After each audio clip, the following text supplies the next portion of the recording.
안녕하세요. 미래를 설계하라 경제 잡학사전 진행의 신예지입니다. 오늘은 설예인 그리고 김정은 아나운서와 함께합니다. 안녕하세요. 안녕하세요. 네, 오늘 국내 증시는 상승한 반면 미증시는 미끄러진 하루였습니다. 국내장에서는 1,469원까지 높아진 환율에 우려의 목소리를 낳기도 했고요. 한편 쿠팡 해킹 사태 이슈도 있었습니다. 미증시에서는 12월의 금리 인하 확률이 87%, 거의 90%까지 높아지면서 비트코인 등의 위험 자산이 7%가량 빠지는 모습을 보여줬습니다. 오늘도 다양한 미증시 흐름과 이슈 설리임 아나운서가 전해주겠습니다. 설리임 아나운서 어떤 소식 가져오셨나요? 네, 미증시 마감 시황 전해드리겠습니다. 미국 증시는 일본의 금리 인상 가능성이 부각되면서 차익 실현 매물이 출회됐습니다. 여기에 비트코인이 급락하면서 하락으로 출발을 했는데요. 장중 2%대 가까이 밀렸던 엔비디아가 젠슨 황 CEO의 발언을 계기로 플러스로 전환되자 관련주들이 동반 강세를 보이면서 지수 하방을 지지했습니다. 하지만 결과적으로는 마감 직전에 여러 테마주들이 위험 회피 흐름을 강하게 보이면서 약세로 마무리했는데요. 다우지수 0.89%, 나스닥 0.38%, S&P 500 0.53% 일제히 하락으로 마무리했습니다. 다음은 히트맵 열어서 미증시 종목별 움직임 살펴보겠습니다. 반도체 섹터는 엔비디아가 장중 약세에서 황 CEO 발언을 계기로 플러스로 전환하며 관련주 전반에 안정을 주는 흐름이었습니다. 다만 브로드컴을 비롯한 일부 AI 서버 공급망은 차익 매물에 약세가 이어졌습니다. AI 소프트웨어주는 종목별 성과가 갈렸습니다. 몽고DB는 실적 기대감에 시간외 14% 급등을 하며 강세를 보였고요. 시놉시스도 견조했지만 팔란티어와 오라클은 조정세가 이어졌습니다. 전기차주는 혼조 흐름이었습니다. 테슬라는 보합권에서 마감을 했고 리비아는 반등했지만 루시드는 실적 부담으로 7.81% 하락했습니다. 중국주는 알리바바와 핑도어 등 플랫폼 기업은 강세였지만 전기차 종목들은 대체로 부진했습니다. 2차전지 리튬주는 글로벌 수요 둔화 우려로 전반적으로 약세가 이어졌습니다. 성장 테마주들도 금리 변동성 영향으로 조정을 받았고요. 양자컴퓨터와 우주항공, 전력망 등 대부분의 성장 분야에서 매물이 출회됐습니다. 또한 방어 금융주는 일본발 금리 쇼크 여파로 전반적으로 눌리는 모습 보여줬습니다. 계속해서 글로벌 이슈 전해드립니다. 트럼프 미국 행정부가 영국과 의약품 가격 조정에 대한 원칙적 합의를 발표했습니다. 양국은 미영 경제 번영 협정 아래 오래된 의약품 무역 불균형을 개선하는 데 뜻을 모았습니다. 미국 무역대표부에 따르면 영국은 혁신 신약과 생명부호의약품에 대한 NHS 지출을 늘리고 신약 구매 정가를 25% 인상하기로 했습니다. 또 제약사 환급률인 VPAG 비율을 현재 약 23%에서 내년 15%로 낮추고 이후에도 이 수준을 유지합니다.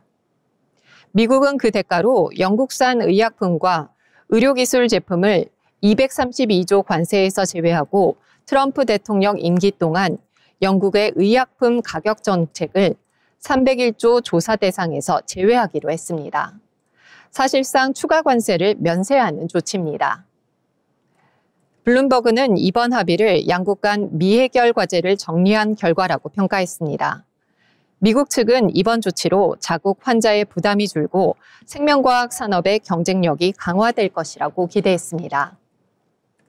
다음 소식입니다. 마크롱 프랑스 대통령과 젤렌스키 우크라이나 대통령이 파리에서 만나 종정 협상 상황을 점검했습니다. 젤렌스키 대통령의 전쟁 발발 이후 파리 방문은 이번이 10번째입니다. 두 정상은 미국의 스티브 위트코프 특사와 우크라이나 협상단 대표와도 논의하며 미국의 중재 노력과 향후 협상 조건을 정리하는 데 집중했습니다. 위트코프 특사가 러시아를 방문하는 만큼 우크라이나의 입장을 명확히 전달하려는 의도로 보입니다. 마크롱 대통령은 영토 문제는 우크라이나만이 결정할 수 있다고 강조했고 우크라이나에 대한 안보 보장 체계도 거의 마무리 단계라고 밝혔습니다. 미국이 이 보장안에 어떤 방식으로 참여할지 조만간 핵심 논의가 있을 것으로 전망했습니다. 또한 프랑스는 러시아 제재를 강화할 것이라는 계획을 재확인했습니다. 젤렌스키 대통령은 강력한 안보 체계 없이는 세 번째 침략을 막을 수 없다면서 전쟁을 품위 있게 종결할 평화 계획이 진전되고 있다고 밝혔습니다. 다만 영토 문제는 여전히 큰 난제라고 밝혔습니다. 이번 방문은 우크라이나 고위 인사들의 부패 사임 사태 속에 진행됐지만 마크롱 대통령은 우크라이나의 결정은 주권적이라며 지지 입장을 명확히 했습니다. 젤렌스키 대통령은 파리 방문을 마치고 아일랜드로 이동해 추가 외교 일정을 이어갈 예정입니다. 다음 소식입니다. 중국이 타카이치 일본 총리의 최근 대만 관련 발언을 두고 연일 강경 비난을 이어가고 있습니다. 타카이치 총리는 국회에서 대만의 법적 지위는 미정이라며 일본은 샌프란시스코 평화조약에 따라 대만에 대한 권리를 포기했다고 언급했는데요. 이에 중국이 즉각 반발하고 나선 겁니다. 중국 인민일보는 이번 발언을 역사 무지이자 국제 현실에 대한 오판이라고 직격했습니다. 또 전후 국제 질서를 흔드는 언행이라며 대만 해협 군사 개입을 염두에 둔 위험한 신호라고 규정했습니다. 아울러 일본의 대만 식민 통치를 잔혹한 범죄라고 지칭하며 대만 문제로 불장난하는 자는 스스로 불에 탈 것이라는 초강경 메시지도 내놨습니다. 중국 외교부 역시 발언 철회를 공식 요구했습니다. 린젠 외교부 대변인은 일본이 중국에 대한 정치적 약속을 행동으로 이행하라고 촉구하며 나아가 센카쿠 열도 문제까지 거론해 양국 외교 긴장이 한층 고조되고 있음을 드러냈습니다. 주일 중국 대사도 정세 오판이라며 일본 측에 즉각적인 시정 조치를 요구하는 등 압박 수위를 높이고 있습니다. 다음 소식입니다. 홍콩에서 지난달 26일 발생한 대형 아파트 화재가 명백한 인재였다는 정황이 속속 드러나고 있습니다. SCMP 등에 따르면 화재가 급속히 확산된 결정적 이유는 공사 현장에서 가연성 스티로폼을 창문 보호제로 사용했기 때문으로 조사됐습니다. 안전그물에서 시작된 불이 스티로폼을 타고 순식간에 상층부까지 번졌지만 홍콩에는 스티로폼 사용을 규제하는 법이 없는 것으로 확인됐습니다. 620억 원 규모 공사를 맡은 업체는 안전규정 위반으로 2차례 처벌 전력이 있었고 당국은 이례적으로 8개의 동을 동시 공사를 허용해 담합과 유착 의혹도 제기되고 있습니다.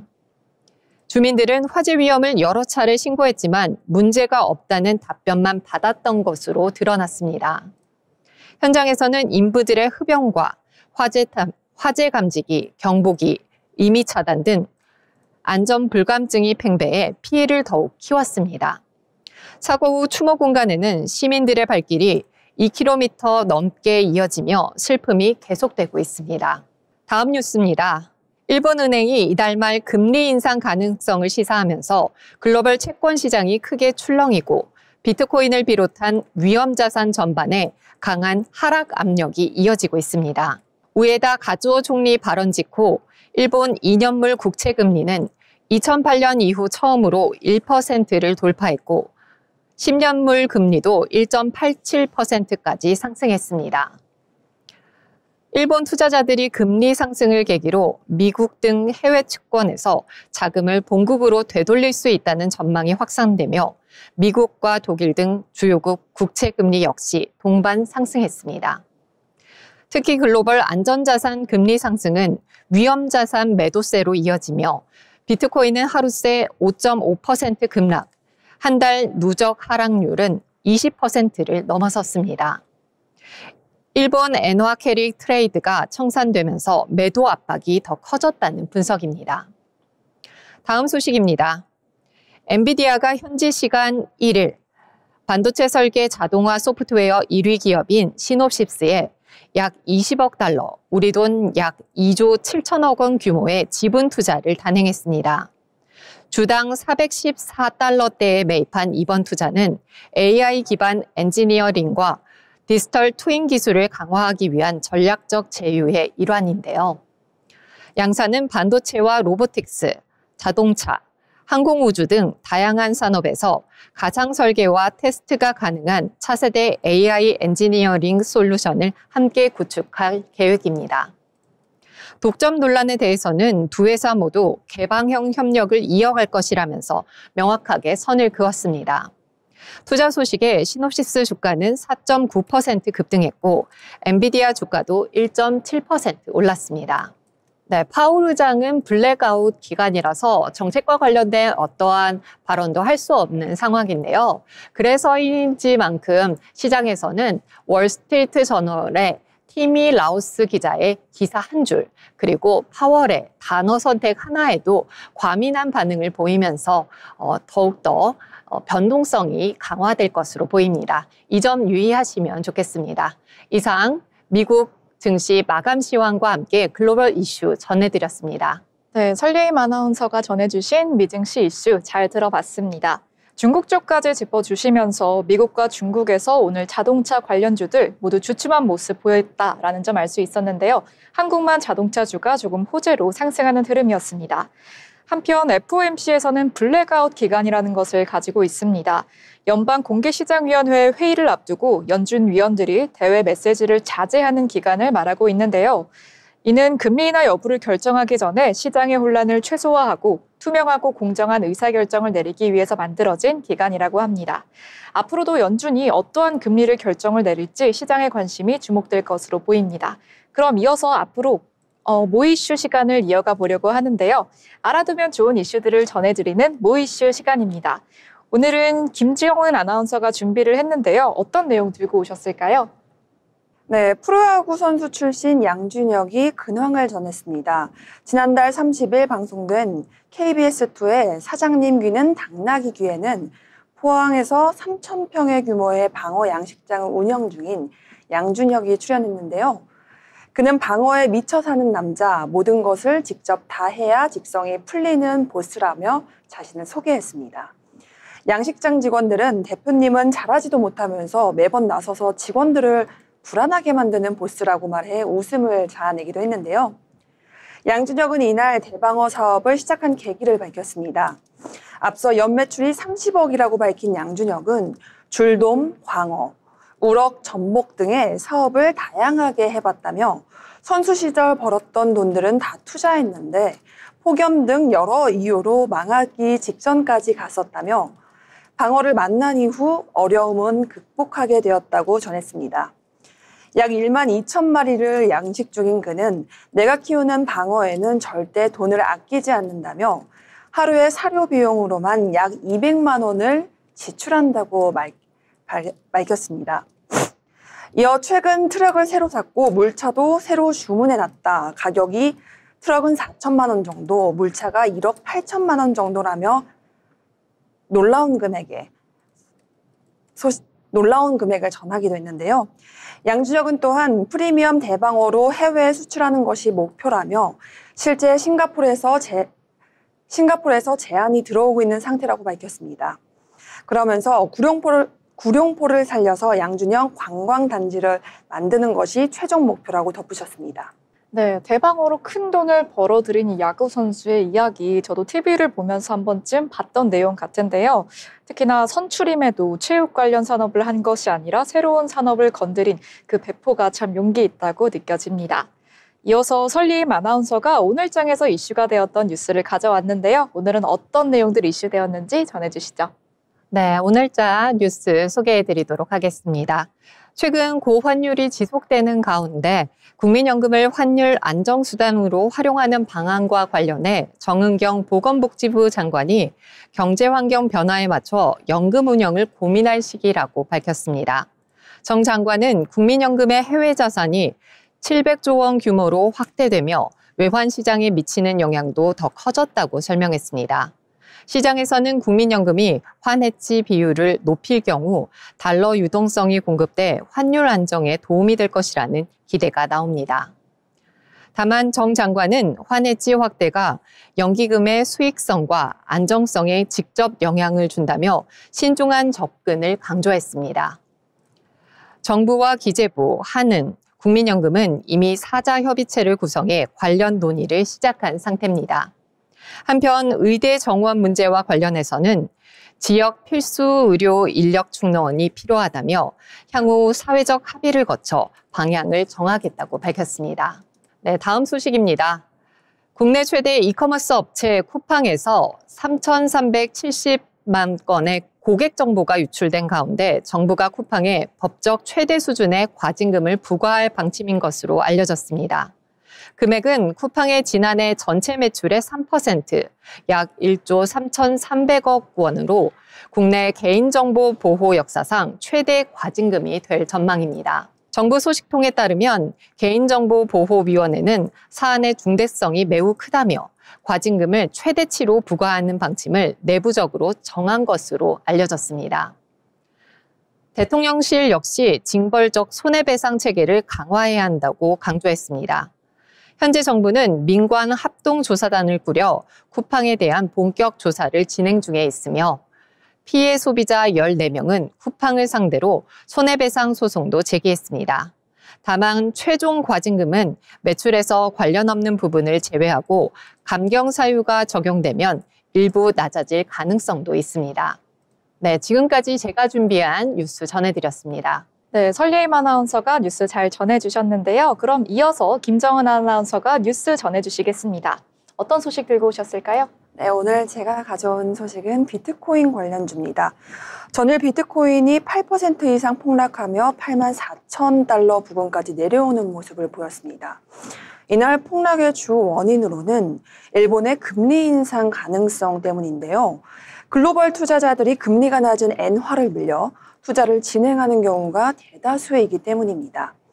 이른바 NK 트레이드라고 하는데 일본은행이 금리를 인상하게 된다면 이 NK 트레이드가 강제 청산될 가능성이 높아집니다.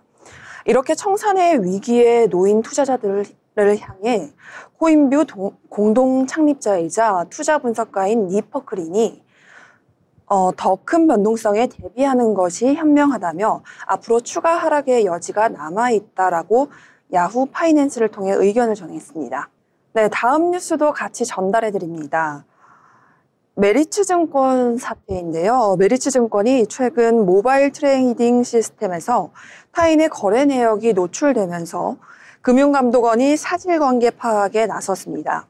오늘 금융투자업계에 따르면 메리츠증권 MTS 메리츠스마트에서 체결한 미국 주식 거래 알람 푸시가 타인에게 전송되는 사고가 발생했다고 밝혔는데요. 알림에서는 고객 실명과 체결 시간, 체결 종목, 또 수량 매매가가 포함되어 있습니다. 오류 시점은 오늘 새벽 중으로 확인됩니다. 메리츠증권은 정확한 시점과 규모 등을 확인 중이라고 밝혔습니다. 다만 메리츠증권 측은 FC 오류일 뿐 개인정보 유출과는 무관하다는 입장도 밝혔습니다. 또한 긴급조치가 완료되는 대로 추가로 안내하겠다고 밝혔습니다. 지금까지 뉴스 브리핑이었습니다. 네, 김정은 아나운서가 뉴스 잘 전해주셨는데요. 이렇게 오늘장 경제면에서 이슈가 되었던 다양한 국내 이슈들 한번 살펴봤습니다. 저도 한 가지 소식을 더 들고 와봤는데요. 빅쇼트 버리가 AI 거품론에 이어서 테슬라도 고평가가 됐다라고 평가를 했습니다. 영화 빅쇼트의 실제 인물로 유명한 미국의 공매도 투자자 마이클 버리가 이번에는 미국 기술주의 테슬라가 고평가돼 있다고 주장하고 나섰습니다. 이를 현지 시간 로이터와 블룸버그 등의 외신에 따르면 지난달 30일자 자신의 뉴스레터에 테슬라는 터무니없이 고평가되어 있다고 말을 했는데요. 버리는 그에 대한 근거로 테슬라가 주식 보상을 시작하고 자사주 매입은 없어 결국 매년 주주들의 주식 가치를 3.6%씩 희석하고 있다고 보고 특히 일론 머스크 테슬라 최고 경영자의 역대 최대 보상안 때문에 이 문제가 계속될 것이라고 예측했습니다. 테슬라는 지난달 초 주주총회에서 머스크 CEO가 회사 시총 8조 5천억 달러 돌파 등의 경영 목표를 달성할 경우에 1조 달러, 한화 약 1,470조 원의 주식을 지급하는 보상안을 통과시켰습니다. 버리는 이번 글에서 테슬라의 시가총액은 지금 터무니없이 고평가돼 있고 오랜 기간 이런 상태가 계속되어 왔다고 주장해 왔습니다. 이에 따라서 엔비디아의 AI 거품론에 이어서 테슬라 관련 회사도 너무 고평가되어 있다는 여론이 생기는 분위기 알 수 있었습니다. 네, 이렇게 경제적 면에서 이슈가 되었던 이슈들 살펴봤는데요. 아울러 본 방송에서 제공하는 정보는 투자 판단을 위한 정보일 뿐 해당 종목의 가치 상승 또는 하락을 보장하지 않습니다.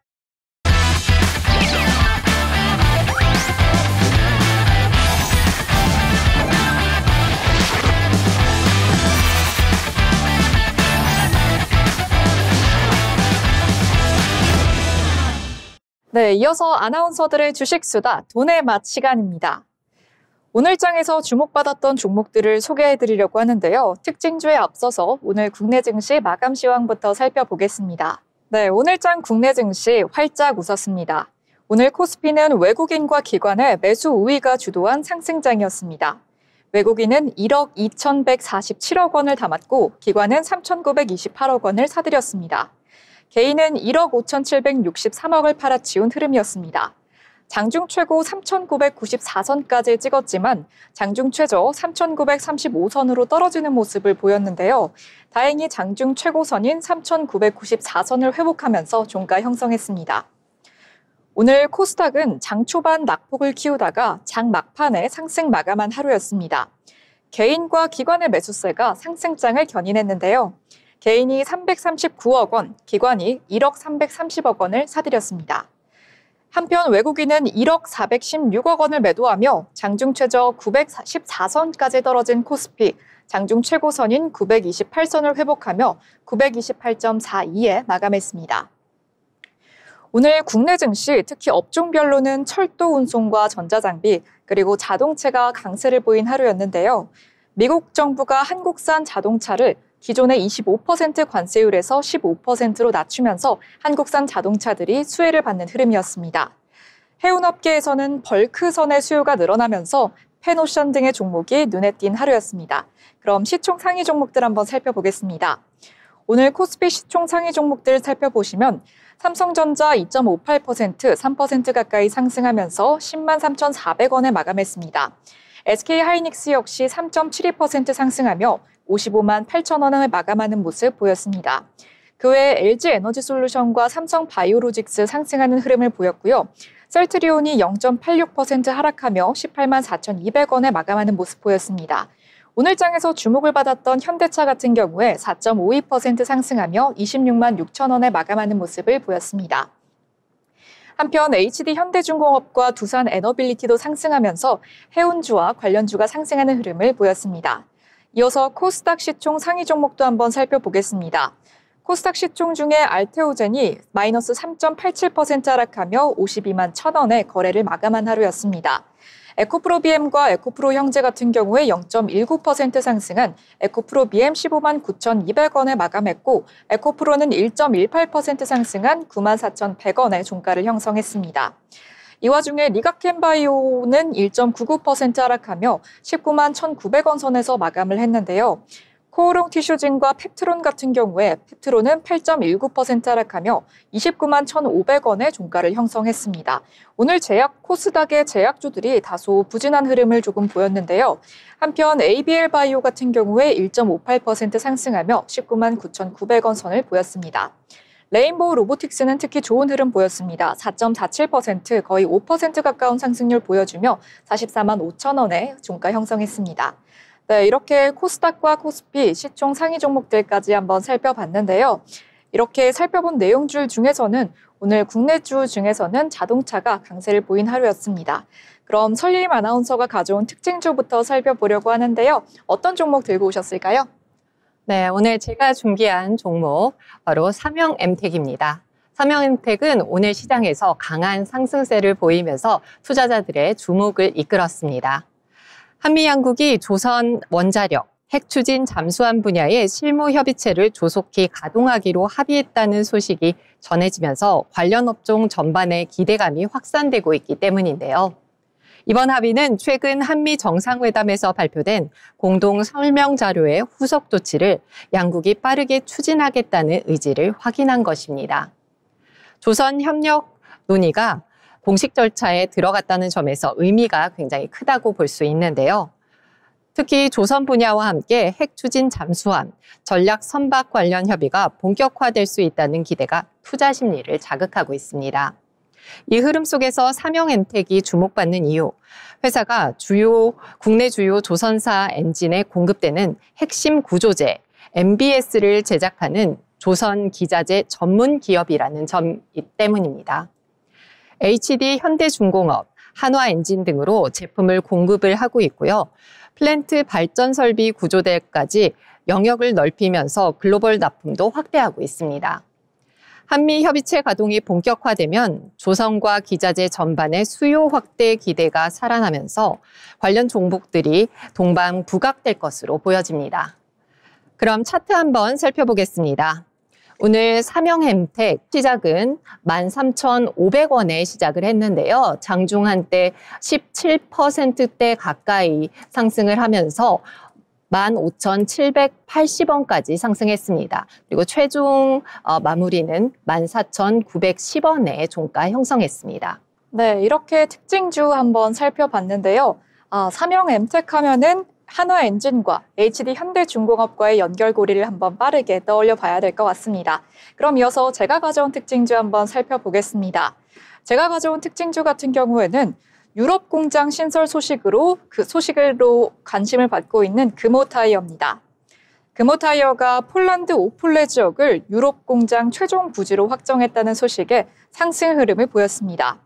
앞서 금호타이어는 지난 1일 글로벌 생산 거점 확대와 유럽 시장 공략 강화를 위해 폴란드 오폴레 지역을 유럽 공장의 최종 부지로 확정을 했다고 밝혔는데요. 폴란드 오폴레 지역에 건설될 금호타이어의 유럽 신공장은 투자 승인과 인허가 절차를 걸쳐 오는 2028년 8월에 첫 가동을 시작할 예정이라고 합니다. DS투자증권은 금호타이어의 이번 폴란드 공장 신설은 유럽 매출 비중 제고의 초석이 되리라라고 평가를 했습니다. 경쟁사들보다 낮은 유럽 매출 비중을 기록하고 있는 이런 상황에서 유럽 매출 성장률은 연평균 41%로 경쟁사보다 월등한 성장률을 나타내며 증설에 따른 물량 성장 무난하리라라는 예상입니다. DS투자증권 연구원에 따르면 폴란드 공장과 한평 공장을 합산한 신공장 투자 소요는 총 1조 5천억 원으로 지금 자금 여력은 충분하다라는 판단을 띠고 있으며 유럽 자동차 업황의 턴어라운드가 가시화되고 있는 시점에 적기인 투자라고 평가를 하고 있습니다. 향후 유럽 시장의 부활과 함께 밸류에이션 리레이팅을 기대한다라고도 말을 했는데요. 업계는 금호타이어의 유럽 생산기지 구축이 물류비 절감과 유럽 현지 대응력 강화로 이어져서 시장 점유율 확대에 기여할 것으로 보고 있습니다. 이러한 좋은 소식, 금호타이어 같은 경우에 오늘 상승하면서 마감을 했습니다. 어제와 그제는 다소 하락하는 흐름을 보였는데 오늘장 상승 전환하면서 고가는 5% 가까이 올랐고요. 종가는 3.87% 상승한 5,910원을 찍으면서 좋은 흐름을 나타냈습니다. 네, 이렇게 금호타이어 소식까지 한번 가져와 봤는데요. 이어서 김정은 아나운서가 가져온 특징주 한번 살펴보도록 하겠습니다. 어떤 종목 가져오셨을까요? 네, 제가 오늘 가져온 특징주는 펩트론입니다. 바이오주죠. 저번 주 내내 이벤트가 참 많았던 종목입니다. 펩트론은 앞서 기업 일라이릴리와 비만치료제 관련 기술 이전 계약 체결 소식으로 연이은 호재가 있었던 종목이기도 한데요. 이 계약은 펩트론의 핵심 기술인 스마트 대포를 릴리의 펩타이드 약물에 적용하는 계약으로 공동연구로 기술을 평가한 후 계약을 체결하는 내용입니다. 하지만 본 계약을 앞둔 상황에서 이전 단계인 기술성 평가 계약이 최대 14개월까지 연기될 수 있다는 공시가 추가적으로 올라오면서 전일 애프터마켓에서 15% 넘게 급락하는 모습을 보였습니다. 급락한 이유는 따로 있었는데요. 본 계약까지 지연될 수 있다는 불확실성이 낙폭을 최대치로 끌어내린 것입니다. 하지만 당사 측은 조금 다른 온도를 보이고 있습니다. 평가가 길어지는 것은 맞다. 하지만 이 평가가 길어지는 것은 실험에 신중함을 가하기 위함이라며 실제 생체 환경 실험인 인비보 실험의 최종 단계인 임상 일상 실험까지 추가해서 제출하겠다며 당찬 포부를 드러내기도 했습니다. 네, 오늘 펩트론 마찬가지로 마이너스 7.87% 하락하면서 29만 2,500원 선의 종가 형성했습니다. 네, 김정은 아나운서가 펩트론 가져오셨는데요. 일라이릴리와 관련해 호재 소식이 있다고 하니까 꾸준히 팔로우업 해보시면 좋을 것 같습니다. 이어서 제가 가져온 특징주 한번 살펴보도록 하겠습니다. 서울 고속버스 터미널 재개발의 수혜를 받는 천일고속입니다. 서울 고속버스 터미널 50년 된 강남의 고속버스 터미널이 60층으로 복합 개발이 된다는 소식 이어지고 있죠. 최근 급등세로 하루 거래가 정지됐던 천일고속의 거래가 거래 재개된 2일 만에 다시 상한가를 찍었습니다. 한국거래소에 따르면 천일고속은 오늘 오전 장중 29.81% 오른 30만 7천 원에 거래되는 모습을 보였습니다. 천일고속은 7거래일 연속 상한가를 기록하는 등 급등세를 보여왔는데요. 이는 서울시의 서울 고속버스 터미널 재개발 추진이 투자자들의 투심을 자극한 것으로 풀이가 됩니다. 천일고속은 서울 고속버스 터미널 지분의 16.67%를 보유하고 있는 기업입니다. 최대 주주는 신세계 센트럴시티이고 동양고속은 0.17%를 가지고 있습니다. 신세계 센트럴시티가 70.49%를 소유한 만큼 천일고속에 대한 관심이 뜨거운데요. 해당 재건축 사업은 면적 14만 6,260.4제곱미터에 달하는 부지를 개발하는 사업으로 서울시는 올 9월에 두 사업자를 사전 협상 대상자로 선정을 한 데 이어서 11월 26일에는 신세계 센트럴 및 서울 고속버스 터미널과 본격적인 사전 협상에 들어갔습니다.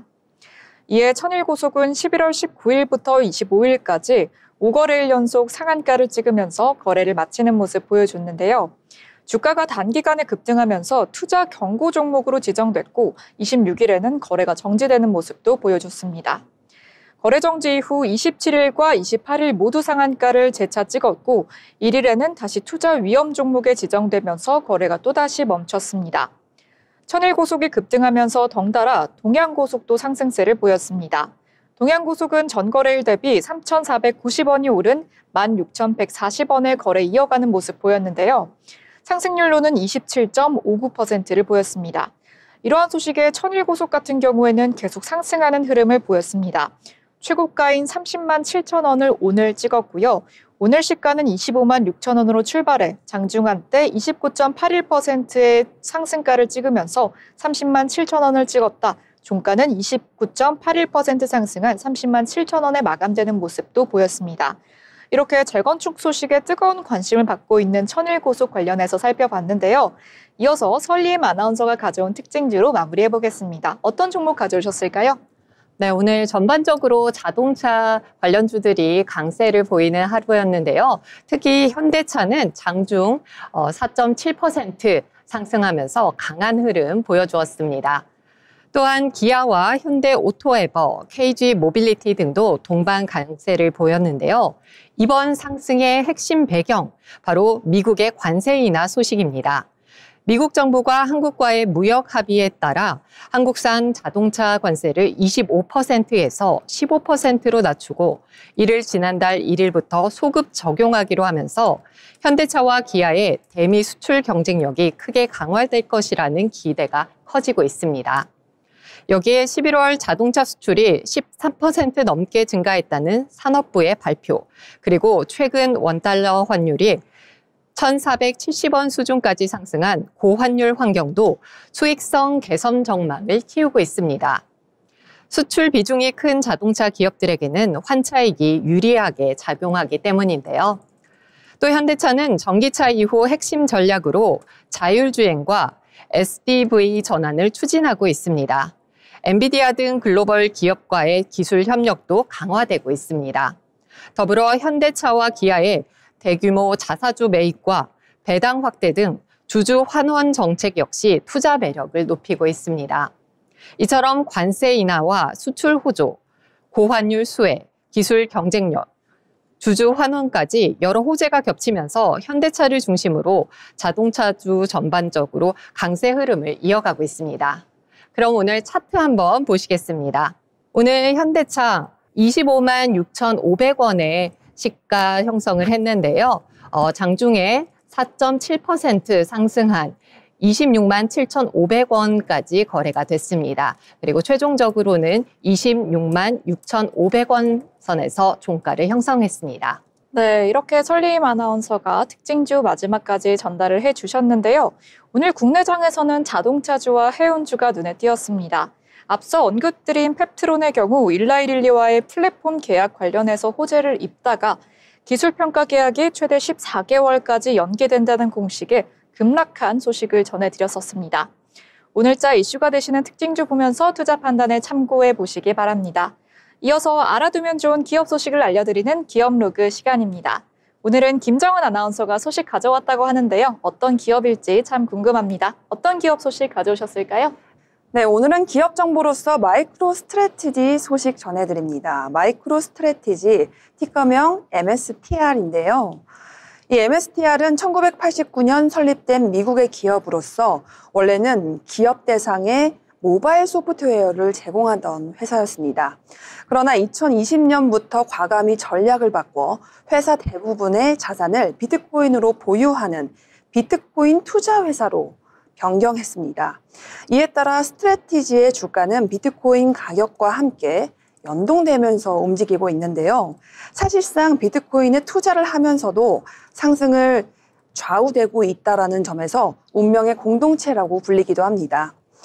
회사는 최근 2025년 정식 리브랜딩을 통해 사명을 스트래티지인으로 바꾸고 소프트웨어와 비트코인 자산 운용이라는 두 축을 모두 강조하고 있습니다.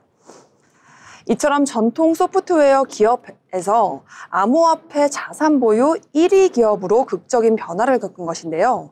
최근 비트코인 변동성과 함께 스트래티지가 화두에 오르며 시장의 주목을 다시금 받고 있습니다. 향후 비트코인의 제도화와 기관 수요 확대가 이어지면 기업 가치 역시 추가 상승 여력이 있다는 관망도 나오고 있습니다. 무엇보다 비트코인을 가장 많이 보유하고 있는 상장사라는 독보적인 위치가 앞으로도 성장 동력에 더 좋게 작용할 것으로 보입니다.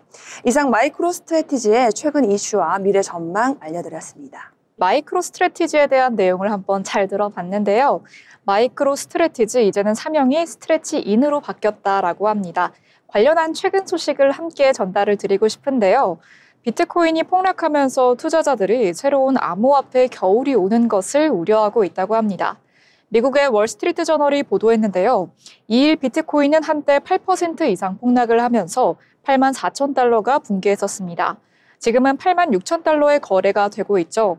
비트코인뿐 아니라 다른 암호화폐도 일제히 급락하는 모습을 보이고 있습니다. 최근 비트코인의 겨울은 2022년이었죠.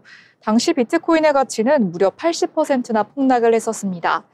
당시 세계 2위의 암호화폐 거래소였던 FTX가 유동성 위기를 겪고 있다는 소문이 돌면서 뱅크런이 발생했고, 이에 따라 비트코인이 폭락하기 시작했고 결국에는 비트코인 겨울이 왔었습니다. 이후 비트코인은 2024년이 되어서야 랠리를 재개했죠. 약 2년간의 암호화폐 겨울을 보낸 것입니다. 이번에는 사건 사고가 아니라 버블 우려로 비트코인이 급락을 하고 있습니다.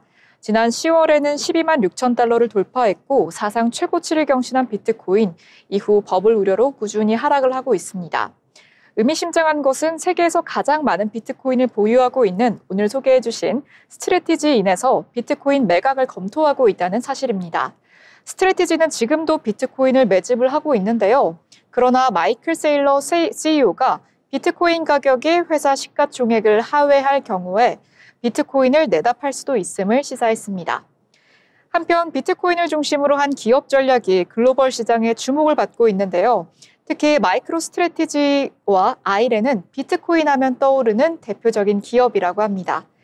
이렇게 대표적인 기업으로 꼽히지만 두 회사의 접근법 완전히 다른데요. 마이크로 스트래티지 같은 경우에 비트코인을 기업 재무 전략의 핵심으로 두고 2020년부터 대규모 매수를 통해서 비트코인을 사들인 반면, 아이렌은 비트코인 채굴을 시작으로 인공지능 데이터 사업으로 확장해서 디지털 인프라 관련 기업으로 변모하고 있다고 합니다. 이렇게 마이크로 스트래티지는 비트코인 상승장에서 가장 빠르게 평가 이익을 얻을 수가 있지만 가격 하락 시에 재무 리스크가 바로 현실화된다고 합니다. 반면 아이렌은 채굴 수익과 AI 임대 수익이라는 이중 구조를 통해서 비교적 분산된 수익원을 확보하고 있다고 합니다. 이렇게 암호화폐 내용이 조금 어렵지만 이것을 다루는 기업들이 어떤 전략을 취하는지에 먼저 관심을 가져보면 조금 더 흥미롭게 비트코인 세상을 지켜볼 수 있을 것 같습니다. 오늘 방송의 마지막 시간이죠. 증권사에서 발행한 투자 리포트를 전해드리는 투자 리포트 시간입니다. 오늘도 설리엠 아나운서가 전해주실 텐데요. 어떤 소식 가져오셨는지 매우 기대가 됩니다. 어떤 분야 가져오셨을까요? 네, 오늘 제가 준비한 소식 바로 시장의 뜨거운 감자죠. 네이버와 두나무 그리고 네이버 파이낸셜의 합병 소식에 대해서 집중적으로 다뤄보려고 합니다. 지난 11월 27일 세 회사는 공식 기자회견을 통해 합병을 선언했는데요. 이는 단순한 사업 제휴를 넘어 국내 인터넷과 핀테크 업계의 지형을 뒤흔든 사건으로 평가받고 있습니다. 만약 공정거래위원회 심사와 내년 5월 주주총회를 거쳐 모든 절차가 순조롭게 완료가 된다면 네이버는 약 17%의 지분을 확보하게 되고요. 하반기부터는 통합법인이 편입될 전망입니다. 오늘은 현재 네이버의 사업 구조와 이번 합병으로 어떤 시너지가 가능한지 그리고 증권사들의 평가와 함께 밸류에이션 변화의 가능성 이 세 가지 부분을 거쳐서 말씀드리도록 하겠습니다.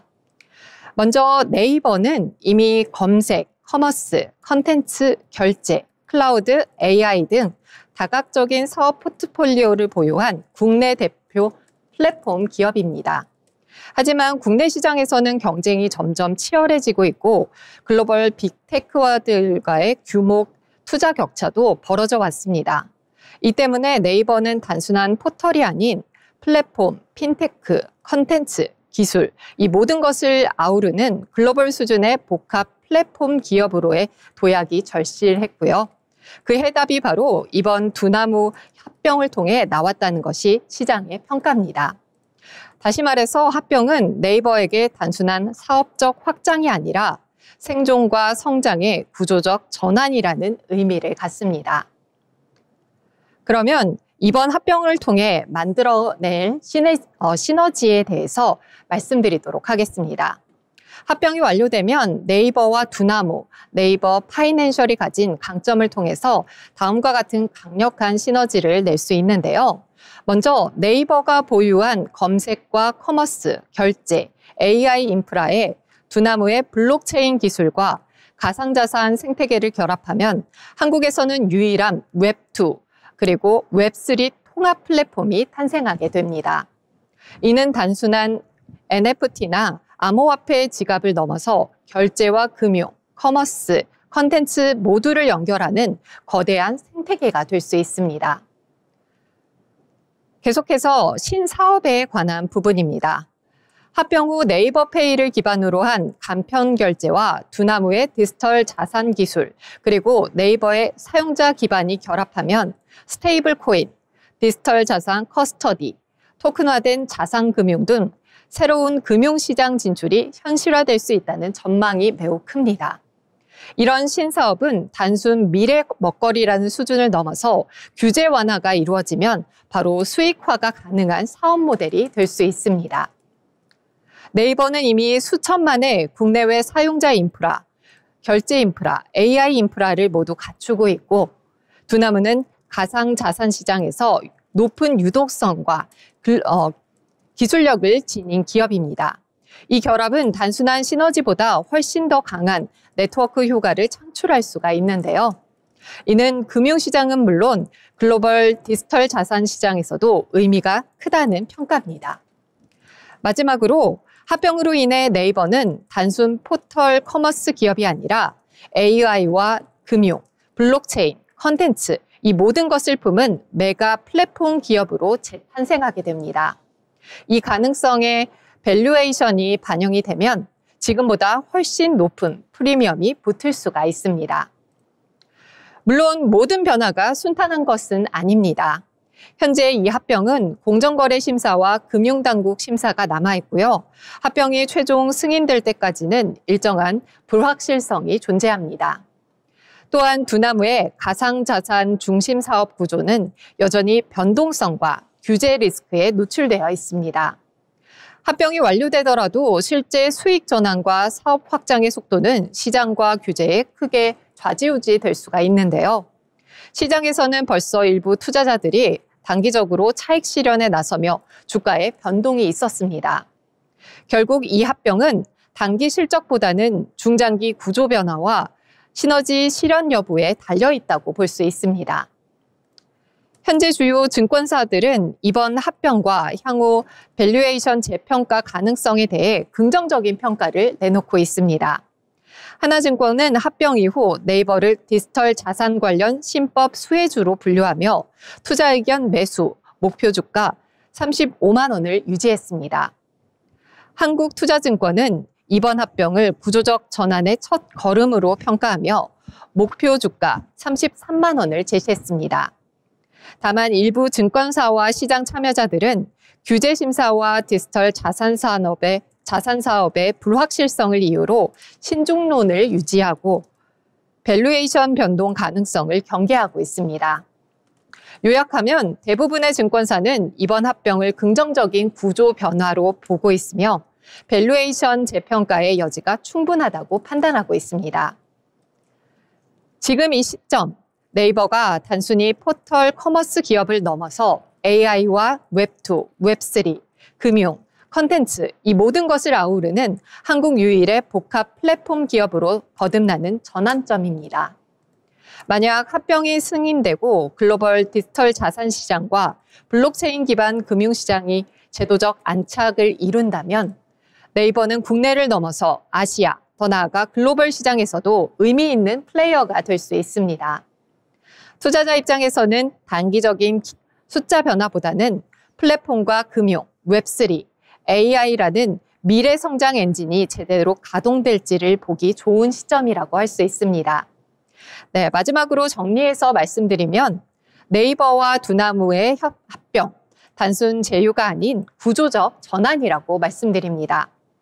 데이터와 사용자, 인프라, 기술, 금융이 하나로 결합되는 통합 플랫폼의 탄생입니다. 지금 증권사들은 밸류에이션 재평가 가능성이 열려 있다고 보고 있는데요. 다만 규제 리스크와 사업 실현 타이밍은 면밀하게 지켜봐야 될 변수라고 할 수 있습니다. 네, 이렇게 설리임 아나운서가 투자 리포트 잘 전해주셨는데요. 특히 요즘 가장 뜨거운 이슈인 네이버와 두나무의 합병 소식 관련한 투자 리포트였기에 더 인상 깊게 들었던 것 같습니다. 이렇게 투자 리포트 맞춰봤고요. 아울러 본 방송에서 제공하는 정보는 투자 판단을 위한 조언일 뿐 해당 종목의 가치 상승 또는 하락을 보장하지 않습니다.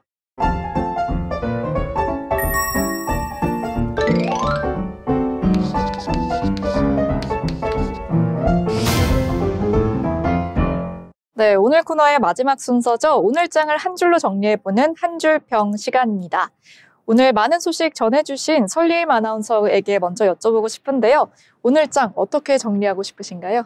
네, 오늘 장에서 두드러졌던 건 아무래도 자동차주였잖아요. 그래서 제가 말씀드리고 싶은 한 줄 평은 자동차주 달려입니다.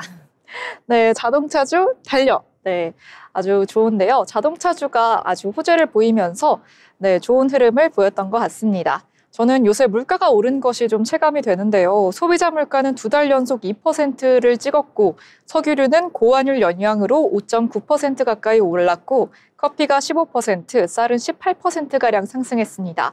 그래서 저의 오늘의 한 줄 평, 환율 고공행진 멈춰져 정말 걱정돼라고 정리를 해보겠습니다. 네, 그럼 이어서 오늘의 한 줄 평 어떻게 정리하실까요? 네, 최근 주가들의 낙폭을 살펴보면 불확실성 때문이라는 이유가 많습니다. 한국인들이 되게 싫어하는 말 중에 하나인데요. 아마 주식에 투자하고 계시는 많은 분들이 이 불확실성이라는 단어 때문에 굉장히 공포에 떨고 있을지도 모를 거라는 생각이 듭니다. 여러분도 힘내서 이 불확실성을 타파하시고 주식시장 끝까지 이어나가셨으면 좋겠습니다. 네, 이렇게 모두의 한 줄 평 한번 들어봤는데요. 저희 방송 계속 시청해 주시면서 투자 판단의 흐름 한번 잡아보시길 바랍니다. 오늘도 시청해 주신 여러분 고맙습니다.